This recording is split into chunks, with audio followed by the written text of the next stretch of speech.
युवाओं में देखने को मिलता है, इतना टैलेंट पहले कभी नहीं था। और मैं ये सिर्फ आपका दिल रखने के लिए नहीं कह रहा, मैं दिल से इस बात को फील करता हूँ। आज के इस दौर में 98 to 100% मार्क्स कई स्टूडेंट आराम से ले आते हैं, और अगर कोई 98% और 100% मार्क्स ला रहा है तो किसी को कोई हैरानी नहीं होती। और हमारे दौर में सब सब्जेक्ट के मिलाकर भी कई बच्चों के 100 पूरे नहीं हो रहे थे। तो ये बात तो बिल्कुल तय है कि आज की पीढ़ी में टैलेंट की कोई कमी नहीं है। लेकिन कहानी में ट्विस्ट कब आता है जानते हैं?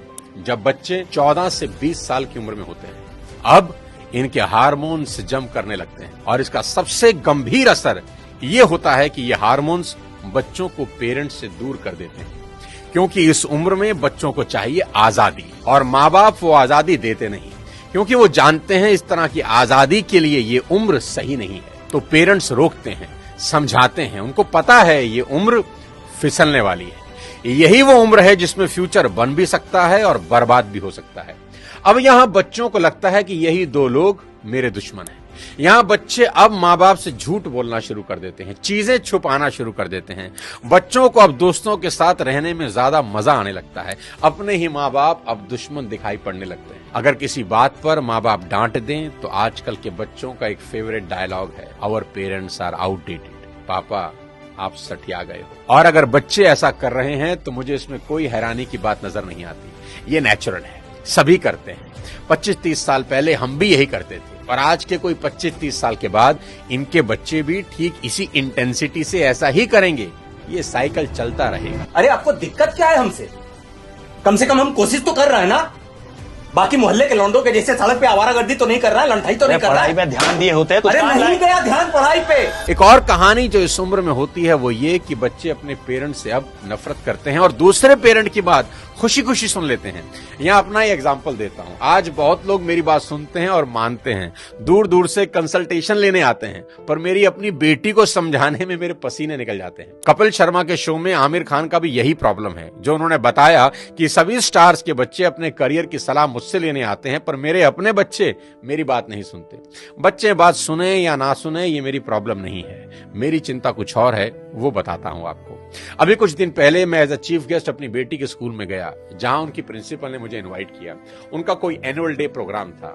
मैंने वहां भी यही कहा कि मेरी चिंता बच्चों की परसेंटेज को लेकर कुछ ज्यादा नहीं है, क्योंकि पिछले 20 साल में कोई 200 से ज्यादा कॉर्पोरेट्स को मैं ट्रेन कर चुका हूं, और मैं जानता हूं कि स्कूल और कॉलेज में पढ़ाई जाने वाली 90% बातें जिंदगी में कहीं काम नहीं आती, और 90% बातें जो जिंदगी में काम आती हैं वो स्कूल और कॉलेज में पढ़ाई ही नहीं जाती। मुझे तो याद ही नहीं कि कब sine theta upon cos theta is equal to tan theta मैंने अपनी जिंदगी में कहीं इंप्लीमेंट किया।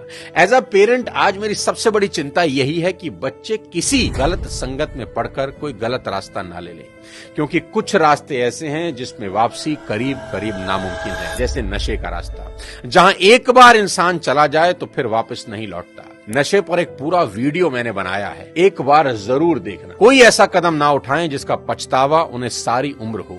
एक शेर है कि एक गलत कदम उठा था राहे शौक में, एक गलत कदम उठा था राहे शौक में, और मंजिल तमाम उम्र मुझे ढूंढती रही। कि आदमी एक गलती करता है और फिर रास्ता कभी मिलता नहीं। और मेरी तो सभी स्कूल टीचर से बस इतनी ही उम्मीद है और गुजारिश है कि वो बच्चों को एक अच्छा इंसान बना दे, क्योंकि टीचर आज जो पढ़ाने वाले हैं उससे ज्यादा ज्ञान तो गूगल पर एक क्लिक में अवेलेबल है। आज टीचर की रिस्पॉन्सिबिलिटी पहले से कहीं ज्यादा है। वो अपने स्टूडेंट्स को मॉरल वैल्यू सिखा दें, बस देश के लिए कुछ करने का जज्बा उनमें भर दें तो सोने पर सुहागा हो जाए।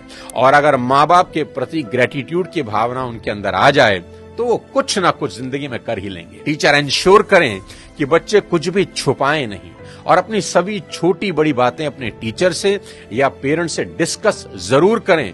उन्हें समझाएं कि अगर कोई भी प्रॉब्लम है तो उसका हल जरूर है।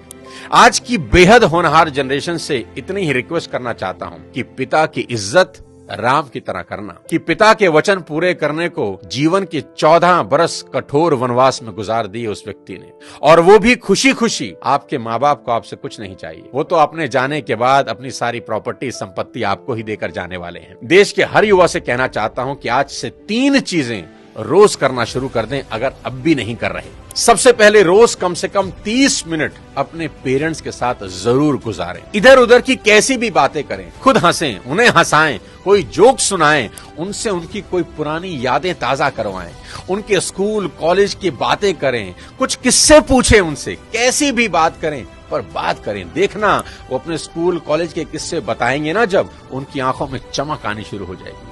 क्योंकि दोस्त, जैसे जैसे आप बड़े हो रहे हैं ना, आपके माँ बाप बूढ़े हो रहे हैं और ये समय फिर नहीं आएगा।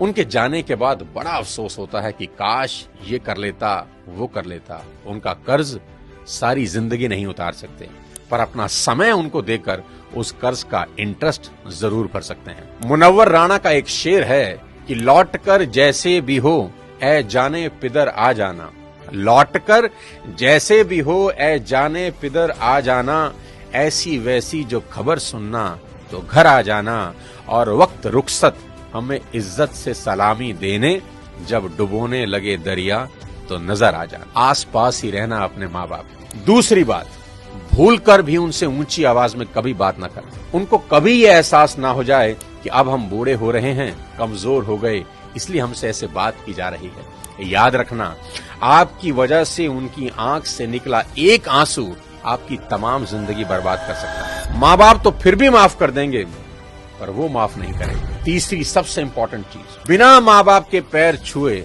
घर से मत निकलना। अपने दिन की शुरुआत उनका आशीर्वाद लेकर ही करना।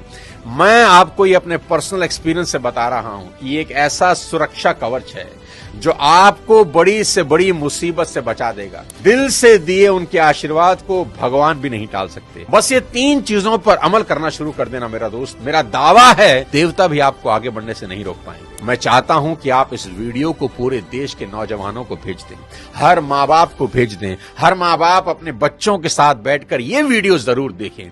बच्चे अपने माँ बाप के साथ बैठकर इस वीडियो को देखें। बहुत सी चीजें हम रोज शेयर करते हैं व्हाट्सएप पे, यूट्यूब पे, यहां वहां से, पर आपसे रिक्वेस्ट है कि इस वीडियो को पूरे देश में शेयर कर दें और मिलकर भारत को एक बेहतर भारत बनाएं। अगले किसी और वीडियो के साथ फिर आपसे मुलाकात करूंगा। तब तक अपने स्वास्थ्य का ध्यान रखिए। Thank you so much. जय हिंद।